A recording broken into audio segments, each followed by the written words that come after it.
যে উনি বলছেন স্যার আমি পুঙ্খানুপুঙ্খ দেখবো যে এটা কেন তার গাফিলতিতে হয়েছে। 6 মাস আগে বলেছি যে আনসারে যদি থাকে, যদি নিরাপত্তা লোক থাকে আর আমি যদি নিরাপদ না থাকি, তাইলে আমার এরকম ভাবে ইউনিফর্মধারী লোকের দরকার কি? এই ঘটনার জন্য আমরা যারা বিভিন্ন মানুষ ছিল, আমরা প্রচন্ড রকম ভাবে এই ভয়ঙ্কর ঘটনাকে নিন্দা জানাচ্ছি। এবং সেই জন্য আমি বলেছি যে আমার এখানে পেশাগত লোক যারা ছিলেন আনসার বাহিনীর, আপনাদের কেন ব্যর্থতা আসছে সেই জন্য তাদেরকে আমরা বিচারের সম্মুখীন করেছি এবং সেই বিচার অলরেডি তারা শুরু হয়েছে। এবং আপনারা হয়তো আরো জানবেন যে এইটা কেন কিভাবে। এবং আমরা কিন্তু আমি এটা জানার সাথে সাথে আমি আমাদের ঊর্ধ্বতন যারা ছিলেন পুলিশ এবং আমাদের এখানে আর্মির ক্যাম্প নিয়ে ওনার সাথে কথা বলেছি।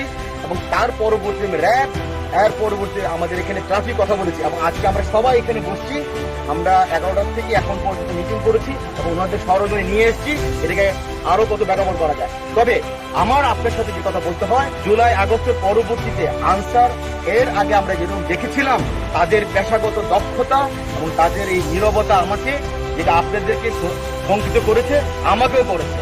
এবং